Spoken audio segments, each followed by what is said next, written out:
Bueno, ¿cómo andan todos y todas? Mi nombre es Facundo Martino, yo soy ayudante diplomado de la Cátedra de Levantamiento Geológico y hoy vamos a charlar sobre las reglas de la vez geológica y las trazas de afloramiento. La primera parte del año estuvimos charlando sobre, o tratándose los temas sobre todo de topografía, cómo poder interpretar un mapa topográfico, cómo poder resolver o realizar un mapa topográfico. Y a partir de ahora vamos a introducir la geología a los mapas. Tal vez se pregunten cuál es la importancia de la topografía, por qué le damos tanta importancia a la topografía en la materia, y para eso tal vez podamos hacernos otras preguntas para resolverlo. ¿Qué es lo que nosotros esperamos de un mapa geológico? Cuando nosotros interpretamos, observamos un mapa geológico o realizamos un mapa geológico, siempre es para poder entender o demostrar cómo es la relación y la disposición de las diferentes unidades geológicas y cuál es la relación temporal entre ellas en un área en particular. Y para esto es muy importante la topografía. Si nosotros vemos un mapa geológico sin topografía, por ejemplo, como estamos viendo acá en pantalla, lo que podemos resolver, tal vez, es qué unidades se encuentran aflorando los diferentes sectores de un área. Pero no podemos resolver cuál es la disposición en las tres dimensiones que existen entre ellas y la relación temporal, ¿no?, que hay. Las primeras personas que entendieron cuál era la importancia de la topografía en un mapa geológico fueron dos en particular. Uno es Martin Lister, que era un naturalista británico, que lo que hizo fue colocar valores de topografía a un mapa de suelos, aludiendo a que justamente la topografía en un mapa de suelos iba a permitir interpretar mejor cuál era la distribución de los contactos de los diferentes suelos en un área, de acuerdo a su relieve, que cuando vean pedología van a entender mucho mejor esto. Pero fue una de las primeras personas que introdujo la topografía a un mapa geológico. Y otra de las personas, el padre del mapa geológico, William Smith, a comienzos de 1800, creó el primer mapa geológico de Inglaterra, sobre todo de la parte sur de Inglaterra, que luego extendió hacia Gales y el resto de Inglaterra. Y lo más relevante de su trabajo fue que colocó justamente topografía al mapa geológico. Y esto permitió poder resolver o interpretar la geología en las tres dimensiones de un área y justamente entender cuál es la relación temporal que existe entre las diferentes unidades. Nosotros bien sabemos que, de acuerdo a la configuración, a la forma, a la disposición que tenga un plano geológico y su relación con la topografía, este va a tener diferentes formas en la superficie. Y nosotros vamos a poder interpretar cuál es la actitud de ese plano, teniendo en cuenta estas dos cosas. ¿Qué necesito para poder conocer la actitud que tienen las diferentes unidades en el mapa o en el terreno? Por un lado, observar su forma, ¿sí?, su forma de afloramiento, su traza de afloramiento. Y por otro lado, relacionar eso con las curvas de nivel, con la topografía. Esto me va a generar justamente la regla de la vez geológica, que es la forma en V corta que presenta un mapa, una unidad geológica en un valle, por ejemplo, un valle fluvial. Esa traza de afloramiento nosotros la vamos a poder interpretar si tenemos conocimiento sobre dos cosas en particular. Una es curva de nivel. ¿Qué es una curva de nivel y cómo forma una curva de nivel? Y por otro lado, ¿qué es una línea estructural y cómo forma una línea estructural? Es decir, una línea de rumbo. Entendiendo estas dos cosas, vamos a poder resolver cómo se forma una traza de afloramiento y cómo interpretamos esa traza de afloramiento. Para eso vamos a ver un modelo en tres dimensiones. Para poder representar la superficie del terreno se utilizan las curvas de nivel. Estas curvas representan la unión de puntos de la misma cota y se generan entonces a partir de planos horizontales imaginarios que cortan el terreno. La intersección de esos planos con la superficie del terreno resulta en una línea, denominada curva de nivel. Esta tiene el mismo valor que la cota del plano horizontal que la generó. A partir de la intersección de varios planos horizontales ubicados equidistantemente entre ellos, generaremos todas las curvas de nivel de nuestro mapa. La distancia vertical que haya entre los diferentes planos horizontales que generan todas las curvas se denominan equidistancia. En este caso, la distancia que separa en la vertical a las diferentes curvas o planos horizontales es de 25 metros, es decir, la equidistancia de nuestro mapa es de 25 metros. Para representar la superficie de un plano geológico en un mapa, utilizamos líneas estructurales, las cuales son líneas que unen puntos de la misma cota sobre una superficie geológica, como por ejemplo una falla o el techo de un dique. Es decir, sería como las curvas de nivel, pero representando la superficie de un plano geológico, y al igual que ellas, son líneas generadas a partir de la intersección de planos horizontales imaginarios con dicha superficie geológica. Si trazamos varios planos horizontales equidistantes en la vertical entre ellos, generaremos todas las líneas estructurales que, en una vista en planta como en un mapa, nos representarán entonces el plano geológico en sus tres dimensiones.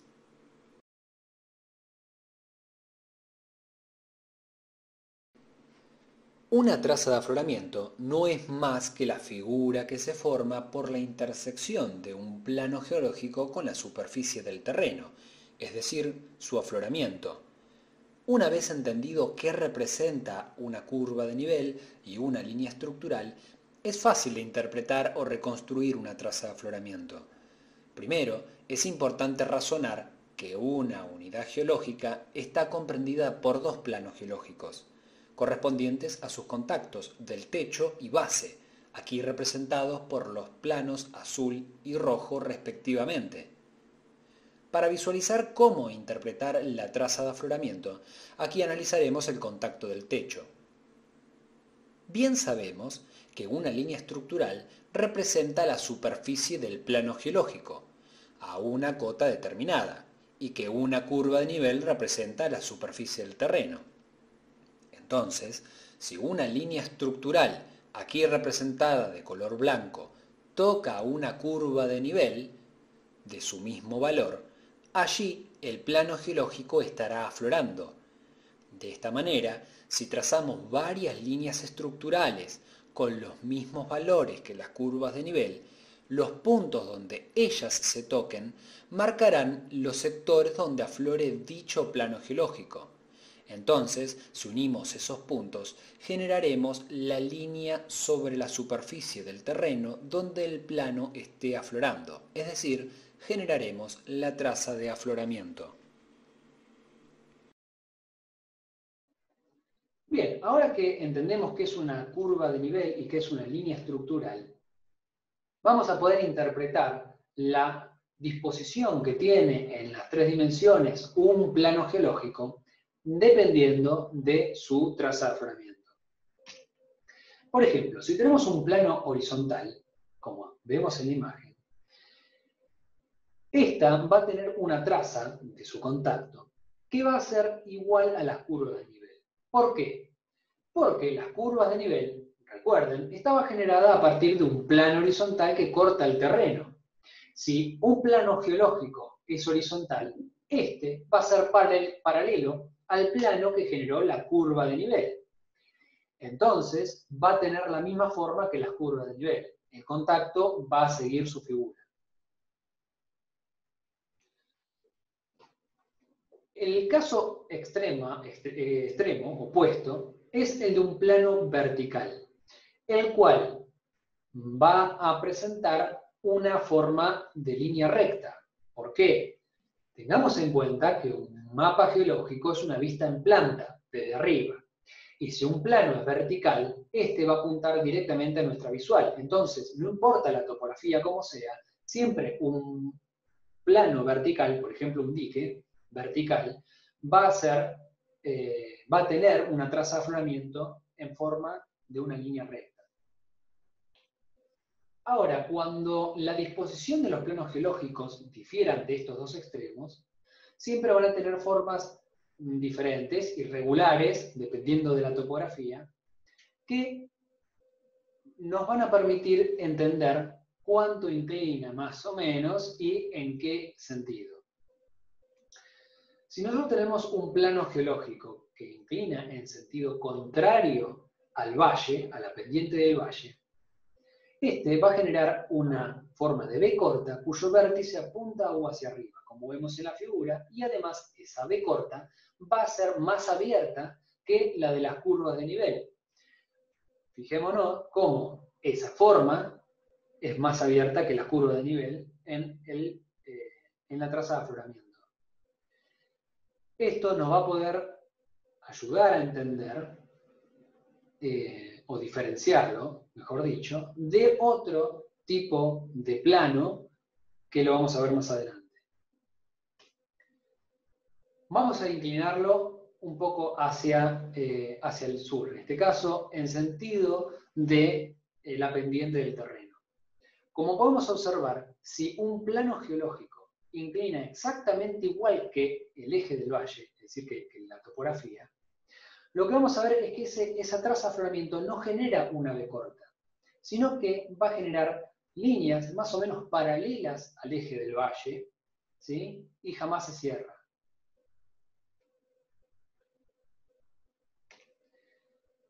Si el plano geológico inclina en el mismo sentido que el valle, pero un poco menos que él, va a generar una forma de B corta cuyo vértice apunta o hacia arriba, como pasaba en el primer caso. Pero fíjense que acá, esa traza de afloramiento es más cerrada, esa B corta es más cerrada que las curvas de nivel.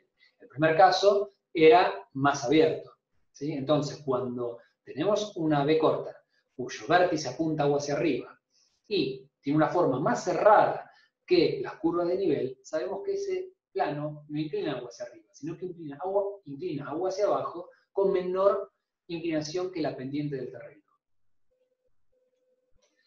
Por último, si tenemos un plano geológico cuya inclinación es hacia agua hacia abajo y con mayor inclinación que el terreno, este va a tener una forma de B corta con el vértice apuntando hacia abajo. Es el único caso donde tiene una B corta apuntando su vértice hacia abajo, ¿sí? Porque tiene una inclinación mayor que el terreno con mayor pendiente. Bien, hasta ahora lo que hicimos fue interpretar cómo es la actitud que tiene ese plano de manera intuitiva, ¿sí? Más o menos se inclina para tal lado y con un ángulo que va entre la pendiente o más o la pendiente o menos, ¿sí? Pero no sabemos cuál es la actitud exacta que tiene ese plano. Para poder calcular la actitud exacta que tiene ese plano, lo que tenemos que hacer es, al igual que siempre, que queremos saber la actitud de un plano, ya sea en el campo con una brújula o en un mapa, primero tenemos que sacar la línea estructural, ¿sí? La línea de rumbo que tiene esa traza de afloramiento en este caso. Y tenemos que tener en cuenta, obviamente, qué es una línea estructural y qué es una curva de nivel, como vimos antes. Ahora, ¿cómo voy a poder calcular la actitud de un plano? Vamos a verlo primero en 3D para poder interpretarlo mejor.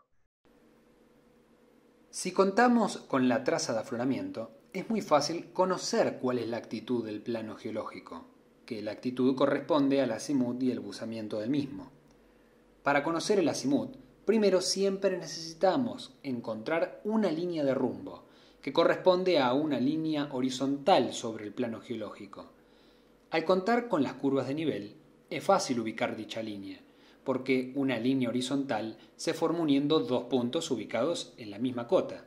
Y como tienen que estar sobre el plano geológico, buscaremos dos puntos sobre una misma curva de nivel que corte nuestro plano geológico. Si marcamos todos los puntos donde nuestra capa corte una curva de nivel, podremos trazar todas las líneas estructurales con la misma equidistancia que la topografía. Una vez ubicadas al menos dos líneas de rumbo, o líneas estructurales, no solo podremos conocer cuál es el azimut del plano, que resulta del ángulo que hay entre esa línea de rumbo y el norte, sino que también podremos calcular su inclinación. En vista de perfil, la inclinación del plano resulta del ángulo que se forma entre la distancia en la horizontal que existe entre las dos líneas estructurales y su diferencia en la cota. El ángulo entonces resulta de realizar el arco tangente de esa relación. En este caso entonces la actitud del plano corresponde a 70 grados en el azimut y 37 grados de inclinación. Bien, ahora que pudimos observar justamente cómo podemos calcular la actitud de un plano geológico a partir de solamente la traza del afloramiento en un mapa, vamos a hacer un breve ejemplo para verlo bien en planta. Lo primero que tenemos que hacer es observar dónde puede pasar una línea de rumbo o una línea estructural sobre mi contacto. Y una línea estructural, recordemos, una línea de rumbo es una línea que une dos puntos de la misma cota sobre un plano geológico. ¿Sí? Entonces, lo primero que tenemos que hacer es buscar dos puntos de la misma cota sobre el plano geológico en nuestro mapa. Por ejemplo, podemos observar acá, voy a poner el puntero, que en este caso, esta traza de afloramiento, por ejemplo, presenta un contacto en la cota 80 en este punto y otro contacto en este punto. Entonces, lo que puedo hacer es primero trazar una línea estructural de valor 80, ¿sí? Porque une dos puntos de cota 80, sobre mi mapa. Para poder saber primero cuál es la inclinación, necesito trazar otra línea estructural. En este caso, por ejemplo, en la cota 50. ¿Sí? Unos dos puntos, el que está de este lado y este lado del valle, y genero otra línea estructural. Ahora, teniendo una línea estructural, ya podía sacar cuál es el azimut que tiene mi capa, ¿sí? Mi contacto.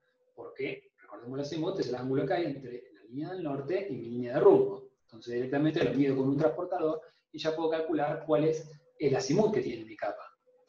Por otro lado, tengo otra línea estructural, que es la de la cota 50. Esta línea, con respecto a la anterior, tiene una diferencia en la altura de 30 metros. De 50 a 80 hay 30 metros. Y en la horizontal tiene una distancia que la puedo calcular teniendo en cuenta mi escala.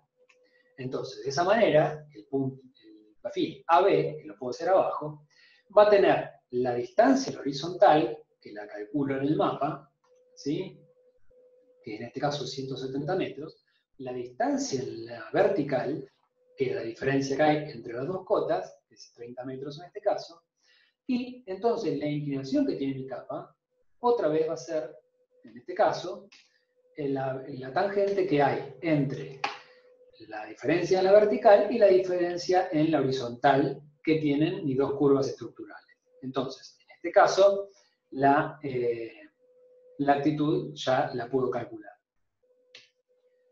Ahora, ¿qué pasa cuando yo quiero obtener una traza de afloramiento a partir de un dato que tomé en el campo, al revés de como estoy haciendo? Otra vez, lo mismo de siempre, recuerden, el curva de nivel, líneas estructurales, donde se tocan las dos, está aflorando el plano, ¿sí? En el terreno.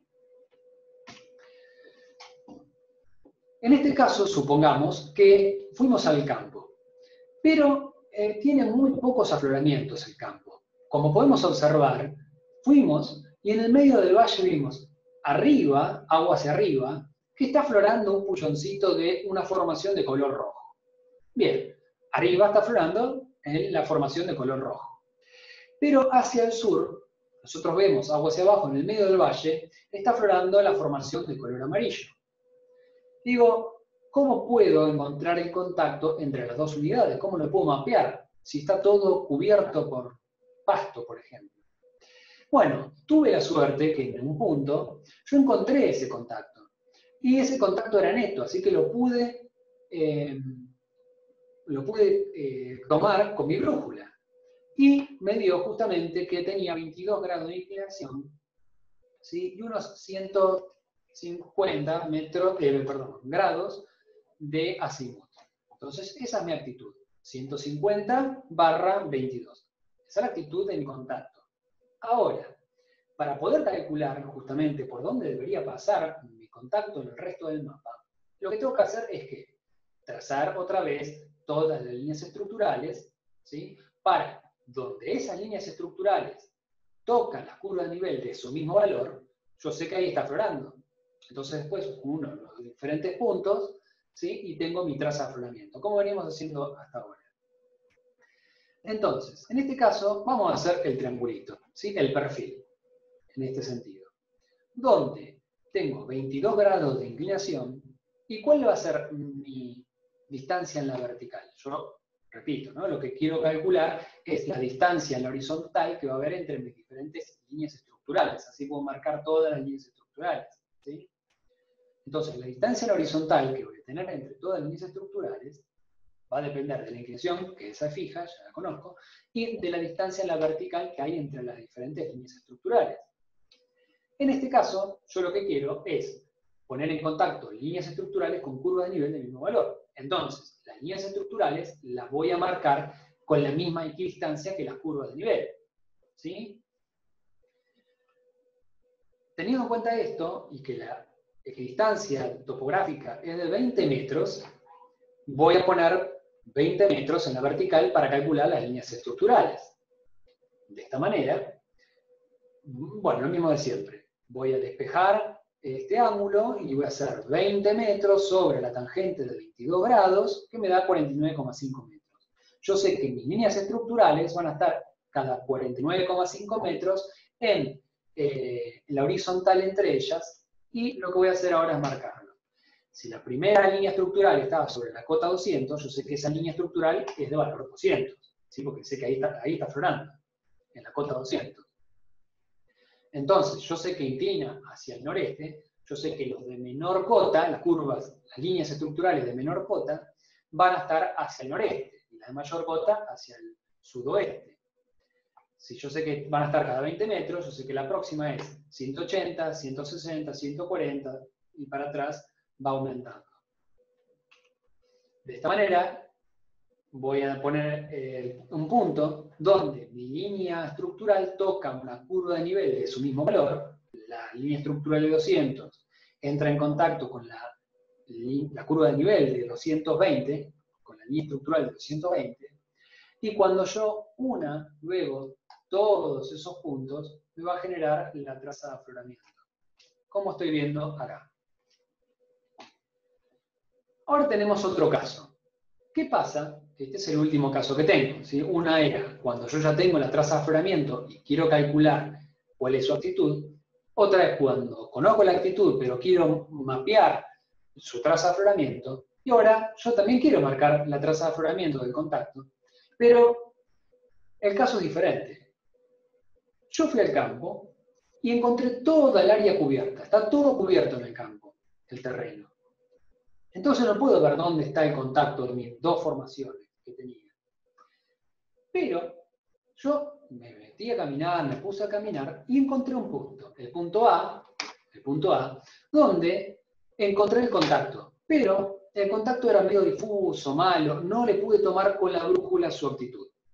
Entonces dije, bueno, tomo un punto GPS, acá yo sé que está aflorando el contacto, es un dato. Sigo caminando, voy hacia abajo y me encuentro con el punto B, donde yo sé que ahí está el contacto porque estoy viendo, pero otra vez, el contacto es muy malo, no puedo tomar la actitud con la brújula. Entonces yo lo marco con GPS. Yo sé que a la cota 50 está el contacto, ¿sí? Y seguí caminando y después lo encontré en el punto C. Otra vez el contacto está, pero no lo puedo tomar con la brújula porque es malo el contacto, ¿sí? Es gradual o difuso, no lo puedo tomar. Pero igualmente yo puedo ya calcular por dónde van a pasar las líneas estructurales. Si bien están los 3 puntos en diferente cota, no puedo unir 2 puntos de la misma cota, lo que puedo pensar es, ¿habrá uno de estos 3 puntos que yo pueda calcular por dónde pasa la línea estructural del otro lado, del valle? ¿Qué pasa, por ejemplo, si yo marco una línea, vamos a verlo en 3D, si yo marco una línea entre el punto de mayor cota y el de menor cota? El otro, que pasa justo por la mitad, entre ellos dos, sé que en la línea AB, en este caso, del bloque diagrama, por la mitad debería pasar C, porque tiene la mitad de la cota entre ellos dos. Si este es 0 y este es menos 100, y este es menos 50, el C debería pasar entre el 0 y el menos 100. Es decir, a la mitad de la distancia entre el punto de mayor y de menor cota. ¿Bien? En mi caso, ¿qué es lo que tengo? El punto de mayor cota es C, que tiene cota 90. El punto de menor cota es B, que tiene valor de 50. A, que está entre ellos dos, tiene valor 80. Es decir, si entre B y C yo tengo 40 metros, porque tengo cota 50 y cota 90, tengo 40 metros. Si yo lo divido en 40 metros, el valor de C y B, este tramo, que tiene 360 metros, si yo lo divido cada 40 metros, o en cuartos, yo sé que A va a pasar a una distancia determinada entre estos dos puntos. Si pasan, por ejemplo, 4 curvas de nivel, de B a C, yo sé que a los 30 metros, entre B y C, voy a encontrar la línea estructural de 80 metros que pasa sobre A. De esta manera, si yo uno el punto A con el primer cuarto de la distancia entre C y B, yo sé que en ese punto va a pasar la línea estructural de 80, como venía calculando con el bloque diagrama. Solo que en vez de que el punto A tenga, por ejemplo, 70 metros, que sería la mitad entre B y C, no va a pasar por la mitad, sino que tiene 80 metros, es decir, que está en 3/4 a la distancia entre B y C. ¿Sí? Por eso lo marco acá. Entonces, yo ahí ya tengo una línea estructural, la de valor 80. Como tengo una línea estructural en ese punto, lo que tengo que hacer después es trazar directamente las otras líneas estructurales. Yo sé que por C pasa la línea estructural de 90 metros, ¿sí? Porque ahí está aflorando el contacto y está en la cota 90. Y como yo supongo que mi plano geológico es un plano recto, no tiene plegamientos, curvaturas, las líneas estructurales van a pasar equidistantemente entre ellos en horizontal, ¿sí? Y de manera paralela. Entonces, yo marco la línea de 90, marco la línea de 50 y equidistantemente voy a marcar todo el resto, ¿sí? Cada 10 metros, porque yo quiero que me toquen las curvas de nivel de su mismo valor, igual que hicimos antes. Entonces, cuando marco todas estas líneas, directamente, estos puntos, perdón, del contacto entre las líneas estructurales y las curvas de nivel, directamente las uno y formo mi traza de afloramiento. Entonces, cualquiera sea las tres situaciones que tenga, yo puedo resolver mi mapa. Espero que se haya entendido. Estamos a su disposición.